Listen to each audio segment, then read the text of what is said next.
Très bien. Voilà, désolé. Ça a pris un peu plus de temps que prévu.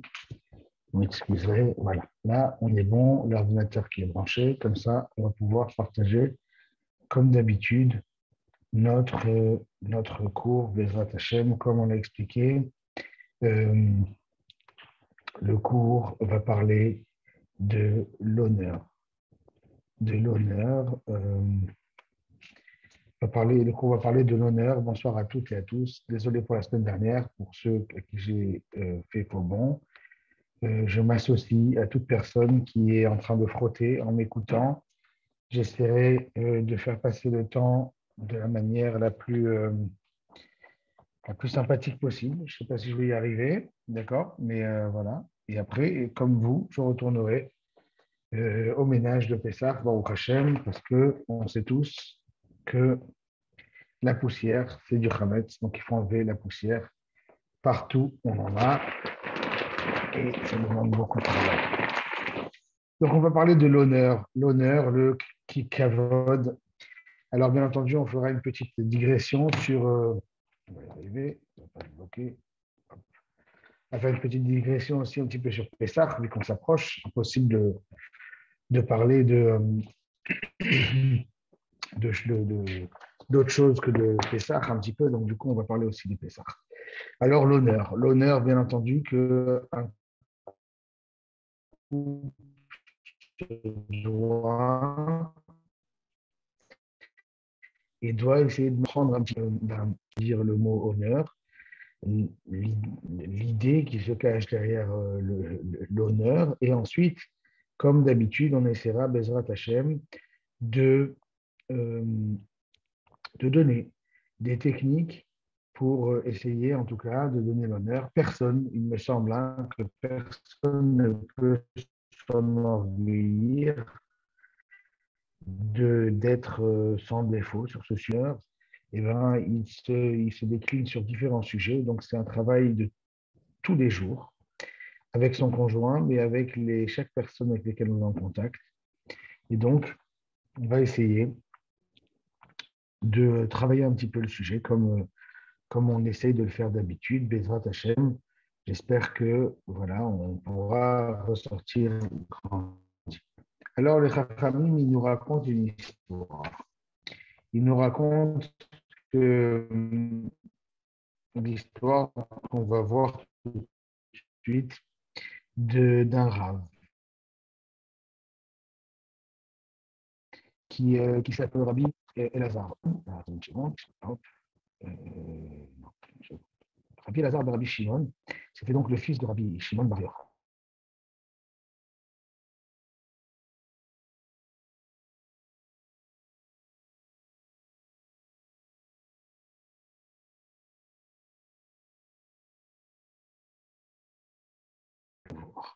Alors, une seconde. Hop, go. On partage l'écran comme on fait d'habitude. Voilà. Honorons-nous. Alors d'abord, on va découvrir en fait que quand on parle d'honneur, quand on parle de non-honneur, eh ben, il faut déjà se rappeler qu'en fin de compte, qu'est-ce qu'on mérite nous-mêmes et qu'est-ce qu'on reçoit de Hachem. Qu'est-ce qu'on mérite nous-mêmes? Quand on parle d'honneur, qu'on se doit de donner entre un mari et une femme, entre un homme et son prochain, alors on va découvrir que cet honneur-là, eh ben, il peut parfois être quelque chose qu'on a du mal à donner ou que l'on pense devoir donner que si l'autre est méritant. Et donc, on va apprendre à donner le thème de l'honneur, du respect. Euh, et d'accord, tout le monde comprend qu'il y a une distinction entre ce qu'on appelle l'honneur et ce qu'on appelle l'amour. On peut aimer une personne, mais se dire que là, en l'occurrence, c'est pas comme ça qu'on a été habitué, ou elle ne mérite pas, il ou elle ne mérite pas qu'on l'honore pour telle ou telle action. Parfois, on peut décider que tout ce qui tourne autour de l'honneur, eh ben, c'est quelque chose que l'on a le droit de maîtriser, de garder un petit peu comme on garde comme ça quelque chose de loin et qu'on ne le donne pas gratuitement, comme si c'était quelque chose qui devait se mériter ou c'était quelque chose que l'on devait quantifier. ou c'était quelque chose qui peut-être même mettait de l'ombre sur soi-même parce qu'on en a fait profiter quelqu'un d'autre. Et on va découvrir que c'est absolument pas le cas.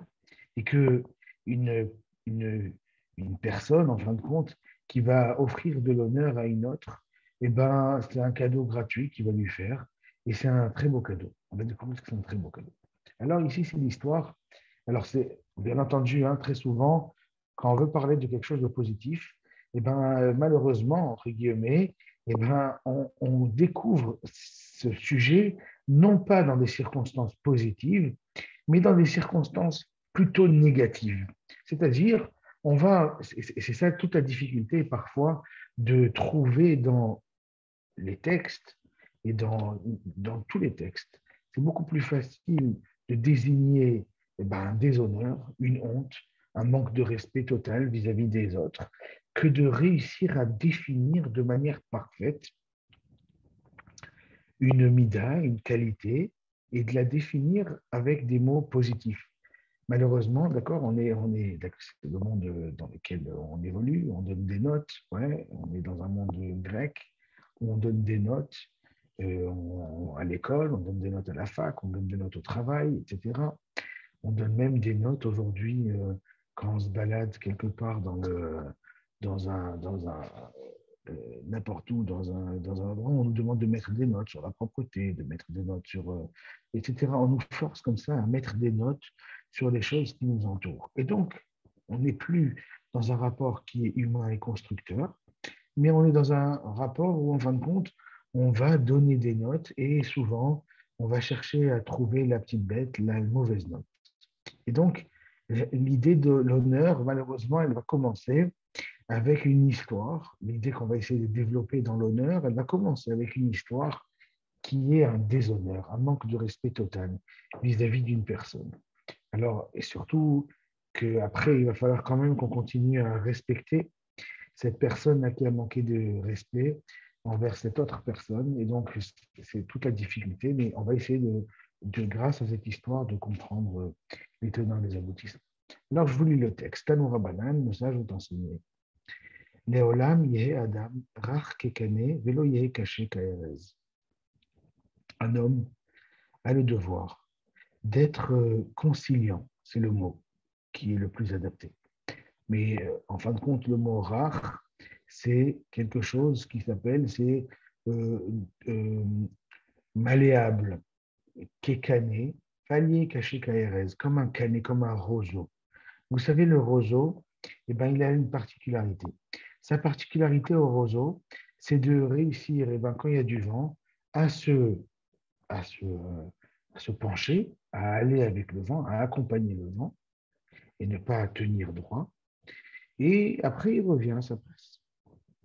Et donc, nous dit, parfois, il faut accompagner les gens dans leurs idées, dans leur manière d'être, dans leur manière de fonctionner. Il faut les accompagner, il faut aller avec eux. Palier caché KRS, ça n'a aucun sens d'être caché, d'être dur, comme un cèdre. Maasé. Et là, on nous raconte l'histoire d'un homme qui, en fin de compte, a eu cette capacité d'être aussi conciliant que le roseau. Maasé Sheba Rabbi Elazar Rabbi Shimon Migdal Gdor Bet Rabo. Rabbi Elazar Rabbi Shimon, Rabbi Elazar, donc le fils de Rabbi Shimon Bar Yochai, donc un très grand maître, comme on imagine, il revenait de la maison de son maître. Donc il revient d'une période d'études grandiose, incroyable, où il a découvert des secrets magnifiques. Et donc il est très fier de lui, très animé de grandeur et de très belles choses dans sa tête. Tout est magnifique. Et en plus, il se balade sur son âne sur la rive d'une belle rivière. Imaginez-vous, mettez-vous à la place de cet homme, il vient de passer quelques semaines, peut-être, d'études profondes où il a adoré ce qu'il a fait, il a kiffé ce qu'il a fait, et en plus, il est là, c'est un grand homme, et il est là, il se balade dans un paysage féerique magnifique. Mais sa mère, Simcha Gdola, il était très heureux du coup.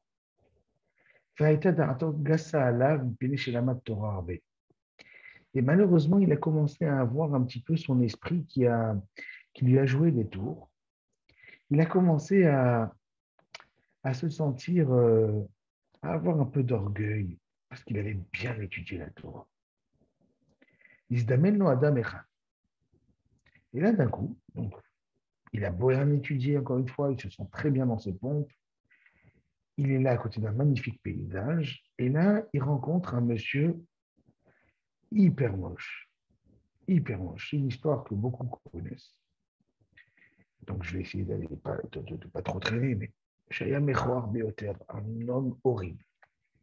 À Marlowe, le monsieur qui n'était pas très beau, malheureusement, il lui dit Shalom Alecha Rabbi. Il reconnaît que c'est un homme important qui passe sur son âne. Alors, il lui dit bonjour, mon maître. Et là, il a fait l'erreur. Rabbi Lazare, fils de Rabbi Shimon, il ne lui répond pas, par dégoût un peu. À Marlowe, et il lui répond même Reka, comment il n'est pas beau. Il n'est pas beau cet homme. Alors il lui dit Shema kol bnei Recha mechoarim kmotra.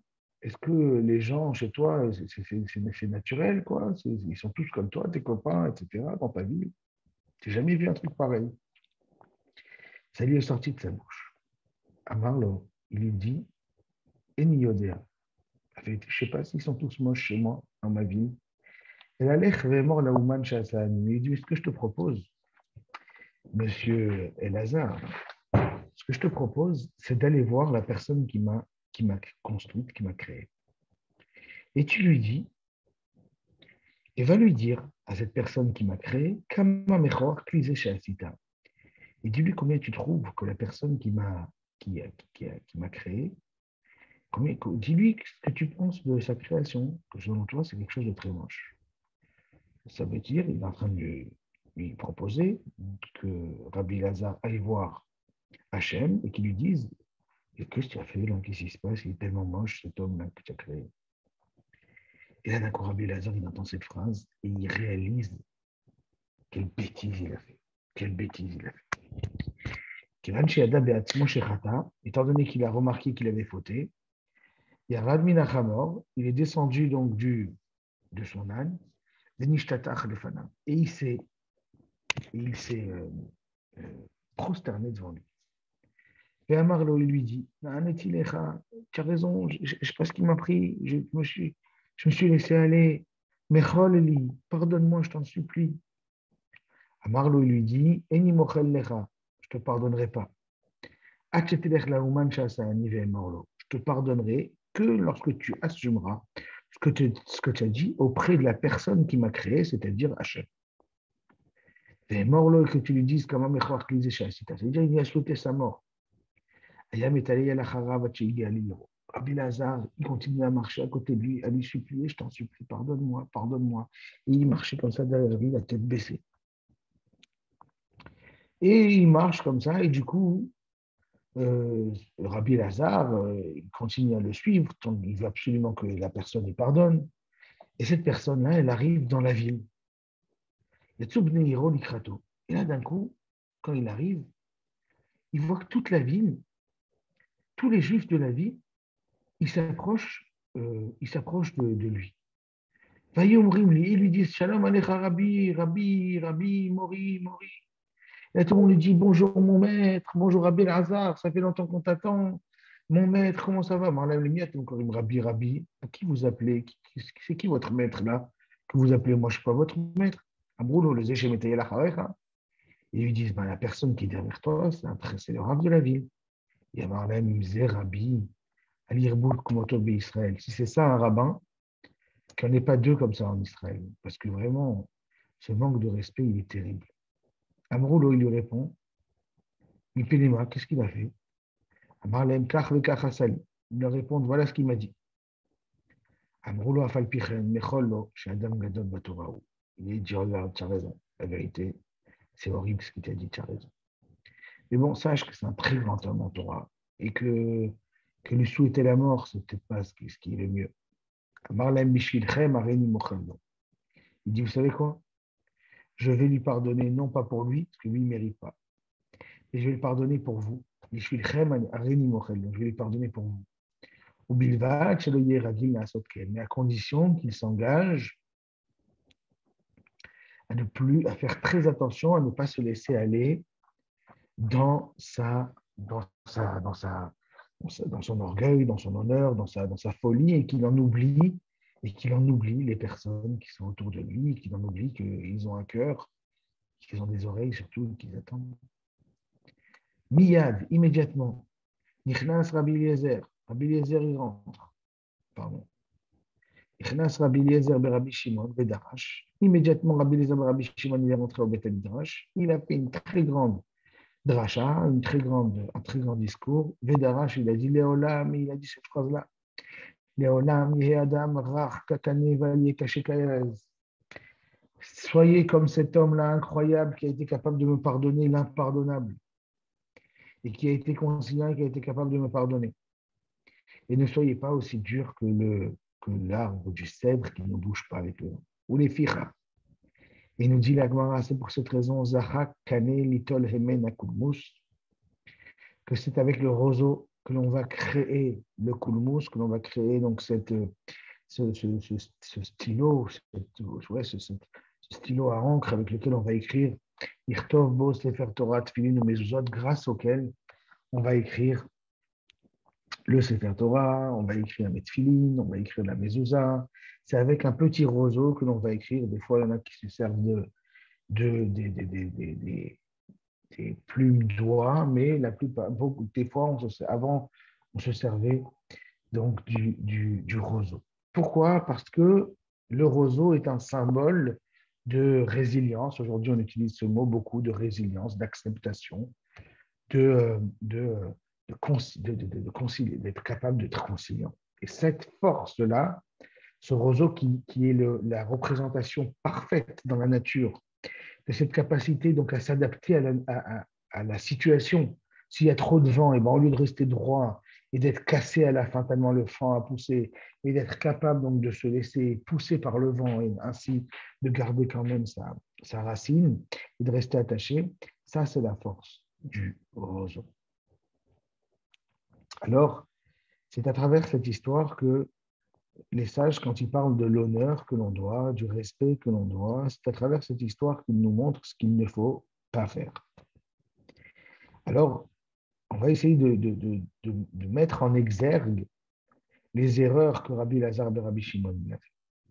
Quelles ont été les erreurs que Rabbi Elazar de Rabbi Shimon a fait pour qu'ils en viennent à manquer de respect, à manquer d'honneur à cette personne qui n'avait rien demandé au bon Dieu, qui était juste en train de lui dire bonjour, shalom alecha Rabbi, bonjour mon maître.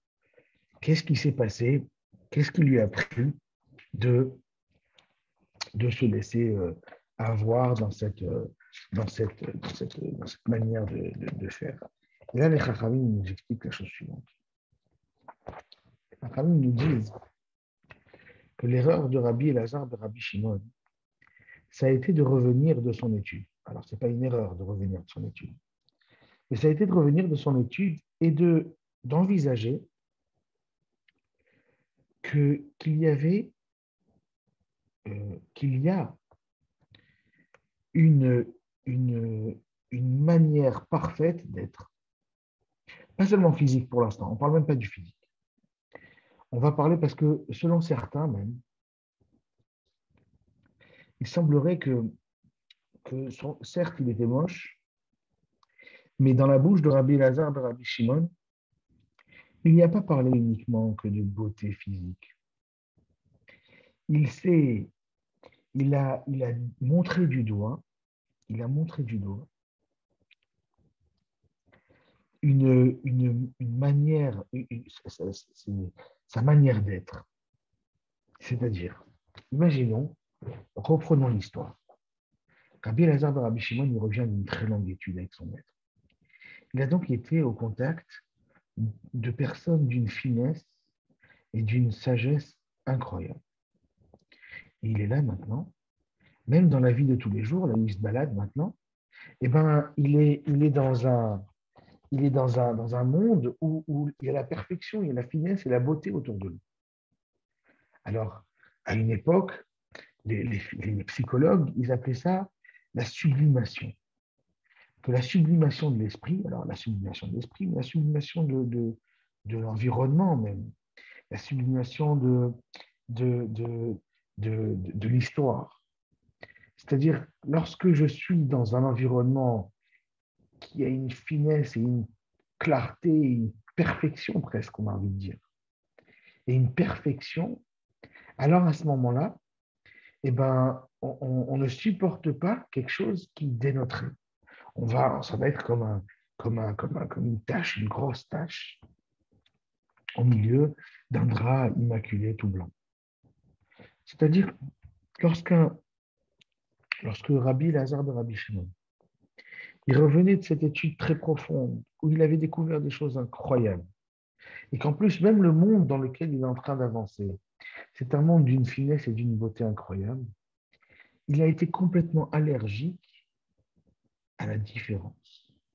Il s'est retrouvé, imaginons, où il se retrouve. Donc lui, il est beau, il est propre, il s'est habillé joliment, il s'est lavé sûrement pour rentrer chez lui à la maison, pour aller rencontrer sa femme, sa communauté. Donc il est beau, il s'est fait beau. Il est donc joliment assis sur son âne, il avance dans un joli environnement, il est rempli de pensées pures et intelligentes. Et là, d'un coup, face à lui, un monsieur tout sale, assis par terre, en train de manger quelque chose pas très joliment, en train de parler grossièrement, et avec tout l'attirail, tout l'environnement, au lieu complètement en porte-à-faux par rapport à sa personne à ce moment-là. Il était dans une finesse incroyable, dans une beauté, dans une grandeur, dans une recherche. Et en fin de compte, il rencontre une personne qui n'est pas seulement moche, mais qui se laisse aller, qui n'a pas cette grandeur d'âme qui est censée exister chez un juif, ce qu'on attend chez un juif, ce que Rabbi Elazar, le fils de Rabbi Shimon, attendait pour un juif. Et là, les Chachamim vont nous dire que c'est ici ce décalage. C'est cette attente, c'est cet oubli surtout. C'est l'oubli que Rabbi Elazar a eu de se rappeler qu'il y a différentes personnalités, différentes personnes. Et qu'on n'a pas été fait dans un seul moule. Que Hachem, dans sa grande bonté, parce que c'est une bonté, Hachem, dans sa grande bonté, il a créé les êtres humains différents. Dans cette différence, les êtres humains, pourquoi c'était une bonté? J'ai voulu préciser que c'était une bonté, parce que c'est une évidence, très souvent on le répète dans ces mots, c'est une évidence que si on était tous les mêmes, le monde, eh ben, ce serait en fin de compte très plat. Parce que si c'est parce qu'il y a des échanges, parce qu'il y a des différences, parce qu'il y a des disputes et des discussions, que l'on va peaufiner un petit peu le discours, que l'on va réussir à comprendre que mon point de vue personnel, c'est une erreur, et que ma vision, on va dire, si moi je suis un matheux, ma vision mathématique des choses, eh ben, elle ne se suffit pas à elle-même. Et quand je vais la confronter à la vision philosophique de mon camarade, que là, la vérité va sortir de cette union des deux différents, des deux ustensiles, des deux pensées différentes. C'est cette union qui peut créer la force. C'est la raison pour laquelle nous disent nos sages que Hachem, il n'a aucun souci d'assumer que son Beth Amikdash, que le temple a été détruit. Pourquoi? Parce qu'on a été incapable de vivre en union. Et donc, que Shkiot si grave. Et parce que, alors cette expression, elle fait un peu nulle, l'union fait la force, mais elle est totalement vraie. C'est cette différence qui va faire en sorte que l'on peut atteindre des sommets de perfection. Parce que le matheux va s'associer au philosophe, que le philosophe va parler au sociologue et qu'on va revenir ensuite avec le scientifique, etc., et qu'on va faire un consensus. Quand on va arriver au consensus, là, on aura une vérité absolue, là, on aura quelque chose de fort. Ça, c'est ça l'obligation, c'est ça la grandeur de cette union. Et donc ici, l'erreur de Rabbi Lazare de Rabbi Shimon a été de se dire, d'oublier que c'est par la différence que l'on peut arriver à quelque chose de parfait. Et donc lui, il était dans sa sublimation, il était dans sa perfection. Il pensait, sûrement, il repensait aux grandes idées qu'il avait traversées pendant les longues semaines d'études. Il repensait à la beauté, à la grandeur de son âme. Il repensait il s'imprégnait de la beauté de l'environnement. Et il pensait, en fin de compte, que tout le monde, eh ben, il était à ce niveau-là de perfection. Et donc là, il est choqué parce qu'il rencontre quelque chose qui n'est absolument pas à ce niveau-là de perfection. Et quoi? C'est la vie, c'est le monde. Le monde n'est pas tout beau et tout. C'est pas comme ça que ça marche. Et donc, du coup, il a été choqué. Et c'est ce choc, en fin de compte, qui va lui faire perdre, qui va lui faire perdre, eh ben, sa retenue, qui va lui faire faire une gravissime erreur. Et là, les familles, ils nous font remarquer que cette remarque-là, justement, de cette personne un peu moche, mais qui, en fin de compte, est incroyablement belle, vu qu'elle a été capable, en fin de compte, dans sa différence, de savoir être conciliant et de pardonner à Rabbi Elazar assez rapidement pour le bien-être de la communauté qui avait besoin que leur maître soit pardonné.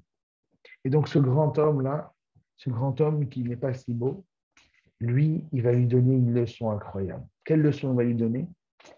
Écoute, n'oublie pas que tout ce que j'ai, je l'ai reçu d'Hachem. Et là, les Chachamim nous font remarquer que c'est la première des idées qui doit nous venir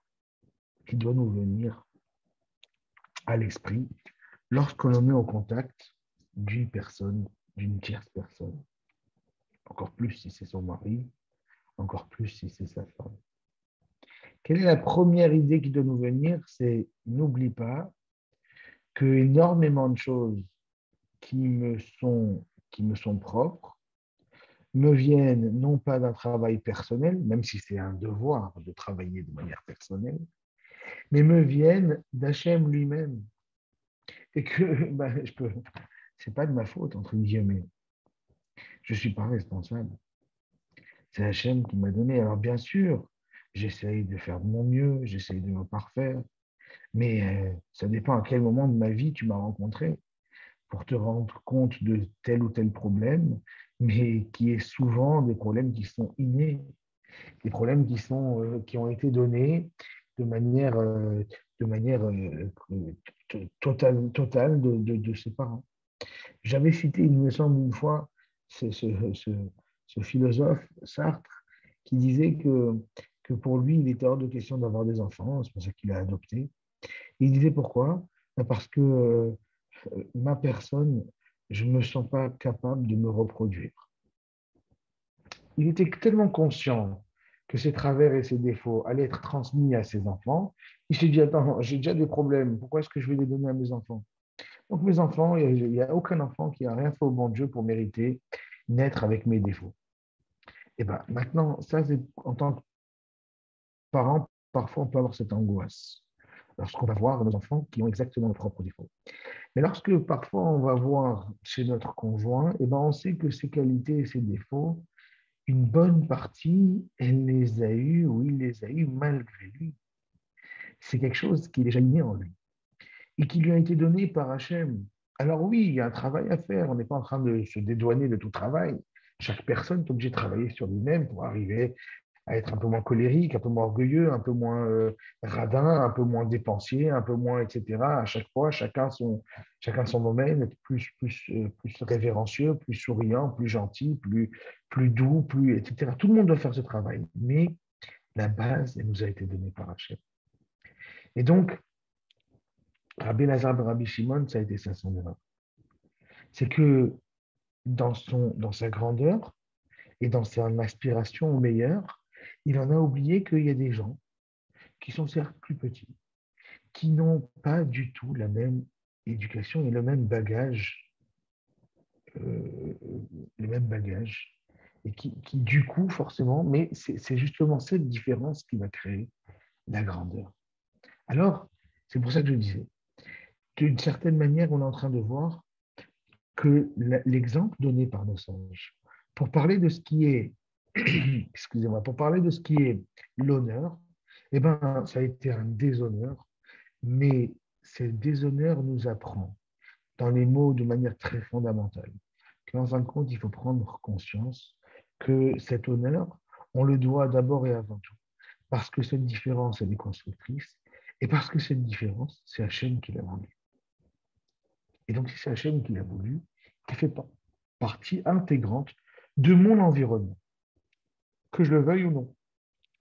Étant donné qu'il fait partie intégrante de mon environnement, alors cet honneur doit exister. Alors, pour continuer un petit peu dans cette réflexion, on va juste amener, alors il n'y aura pas de grand 3, parce qu'en fin de compte, au lieu de continuer à parler de ce sujet, j'avais envie de faire un crochet avec Pessah, mais du coup, j'ai donc effacé le grand 3, mais on le reverra une autre fois, Bezrat Hashem. Mais là, Rachid, il nous dit quelque chose d'assez intéressant. Parce que là, jusqu'à maintenant, on a parlé d'un honneur qui serait dû à une personne différente parce que la différence est constructrice et parce que la différence provient d'Hachem. Mais on va voir que l'honneur, on va monter d'un cran. On va voir que l'honneur, c'est en toutes circonstances. Alors, a priori, on ne comprend pas très bien de quoi on parle, mais on parle ici, j'en avais déjà parlé une fois à la synagogue, on parle ici, dans la paracha, de Yitro, à la fin des 10 commandements. La Torah, elle nous dit qu'il faut impérativement construire une rampe d'accès pour le misbéach, pour l'autel. C'est quoi cette rampe d'accès? C'est une rampe d'accès parce qu'il ne faut pas monter par des escaliers. Il dit la Torah, il ne faut pas monter avec des escaliers sur l'autel parce que lorsque je monte des escaliers et que j'ai une sorte de djellaba comme ça, de grande tunique, alors du coup, je vais devoir lever mon genou. Et lorsque je vais lever mon genou, et bien, une partie de ma jambe va être dévoilée devant tout le monde. Très bien. Donc, c'est-à-dire ici, on est en train de parler de la tzniut, de la pudeur, qui est obligatoire pour les Kohanim, pour les hommes. Et Rachid nous dit quelque chose d'incroyable. Lorsqu'il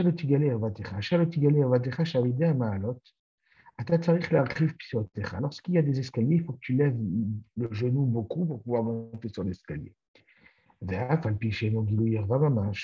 le fait que, bon, on va voir mon mollet, quoi. Au pire, on va voir mon mollet. C'est pas très grave que quelqu'un voit mon mollet. On aura de se balader a priori en short. C'est pas un si grand problème. On voit bien qu'en plus, ils avaient en plus des grands caleçons. Nicole Macom. Archavat psiot karov legilou yerba. En levant le genou, on considère que c'est pas joli, que ça dévoile trop. Et du coup, sur cette rampe d'accès, sur ces escaliers d'accès à l'hôtel, ça serait une honte. Et là, nous dit Rachid quelque chose d'incroyable. Ce serait honteux de montrer une partie de son corps qui est censé être caché à des pierres qui me servent d'escalier. Et là, Rachid va le dire Varit Varim Kalvachomer. Et là, les choses, elles sont Kalvachomer, il faut y réfléchir avec la plus forte raison. Uma avanim halal, shen baem da'at le'akpid al bizyonan. Ces pierres-là, qu'a priori, elles n'ont aucun esprit. Elles s'en fichent, les pierres, si je leur fais honte, entre guillemets. C'est quoi avoir honte pour une pierre? L'akpid al bizyonan amra Torah oil ve'esh baem tzorer. La Torah nous a dit, étant donné que oil ve'esh baem tzorer lotinak baem minak bizayon. Et alors, étant donné que les pierres, tu as besoin de monter, ben, du coup, ne leur fais pas honte.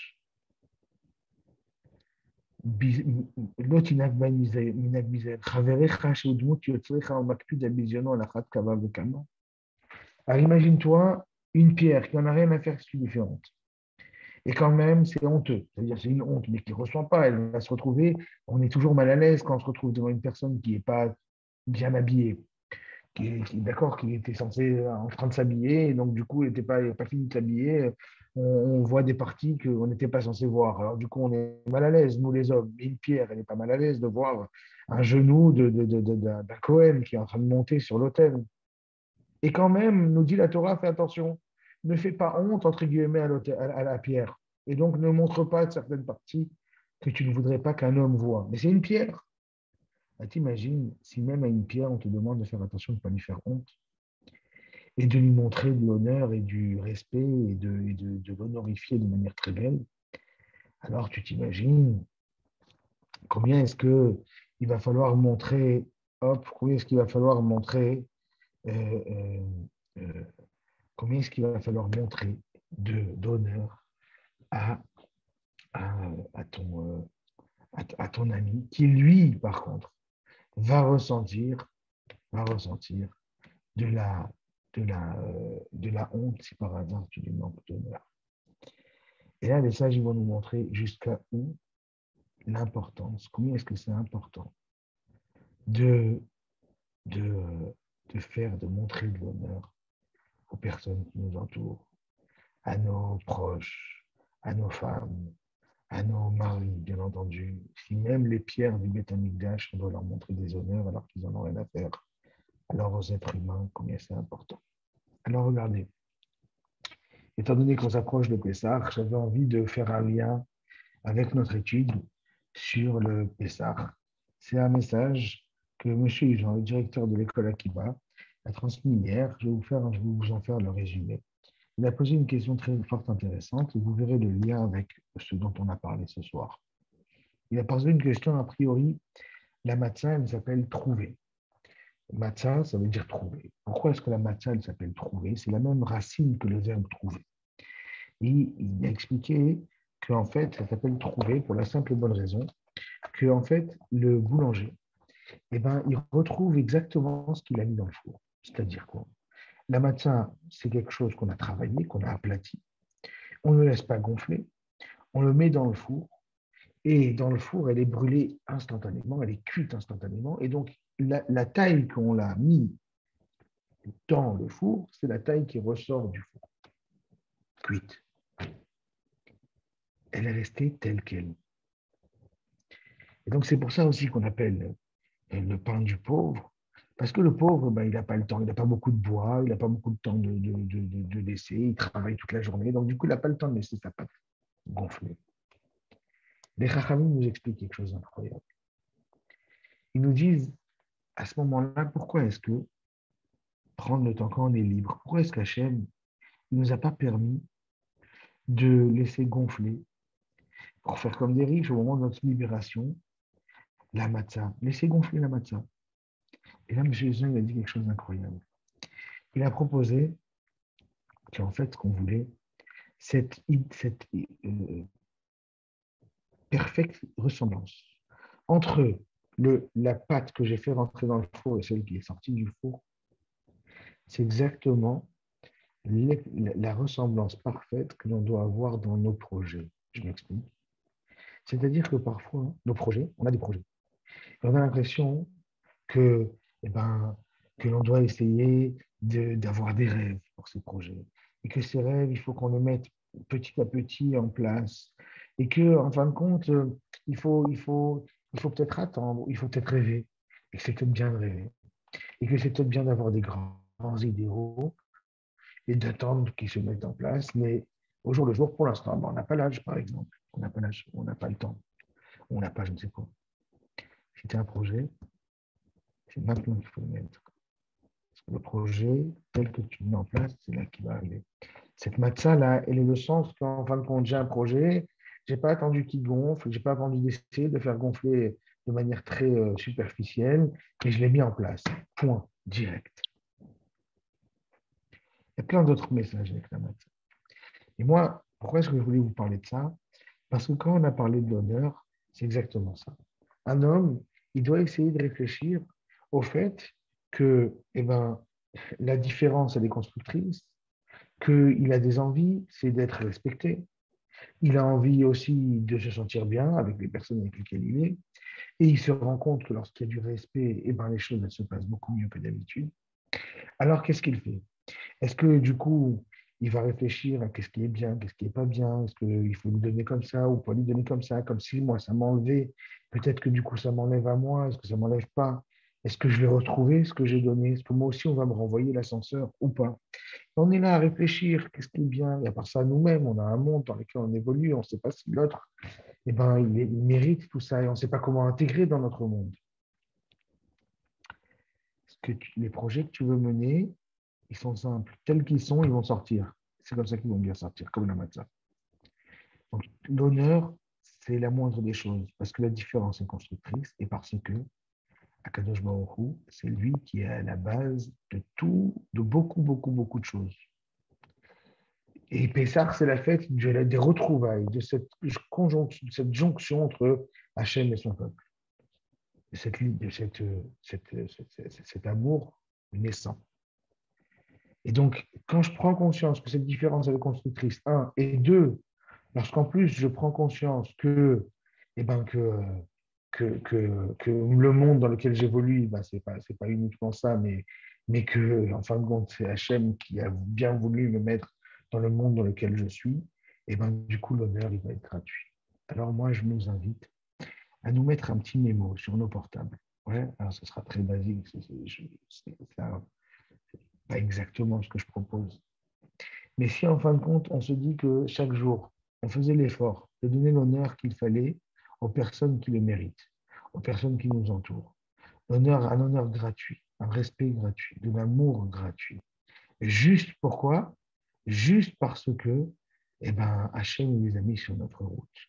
Juste parce que, de toutes les façons, ça peut lui faire que du bien d'entendre de l'honneur et de l'amour. Et que juste parce que c'est justement parce qu'on est différent que ça ne peut que m'aider à me renforcer, à me construire. Et ben, du coup, on rechignera moins à donner gratuitement cet amour et cet honneur aux personnes qui nous entourent. Et et il n'y a rien de. C'est une évidence, c'est une évidence que, on va dire, même si on ne va pas le faire de manière intéressée, pure et bête et méchante, mais c'est une évidence que ça nous revient de manière décuplée. Alors voilà, c'était les réflexions qu'on a voulu avoir, c'est que parfois, on se perd dans notre monde à nous, on reste enfermé dans notre monde, un peu comme Rabbi Shimon, comme Rabbi Lazare de Rabbi Shimon, qui est dans son monde de perfection, qui a oublié que certaines personnes ne sont pas forcément dans cette finesse, mais que cette différence, eh ben, elle est constructrice et elle est nécessaire, et surtout, elle est voulue par Dieu. Alors nous aussi, sortons un petit peu du monde dans lequel on s'est enfermé, dans notre tête, et pensons que les personnes en face de nous, ils n'ont pas forcément, sûrement pas les mêmes réflexions au même instant, la même purification au même temps, la même pensée clean, etc. Et du coup, sortons de ce monde pour créer des ponts vers les autres en essayant de construire beaucoup d'amour et beaucoup de respect. C'est lorsqu'on va approfondir ces idées d'égalité profonde, pure et dure, que l'on arrivera sûrement à développer cela de manière systématique et de manière très forte. Voilà. Si vous avez des questions, je vous invite à les poser.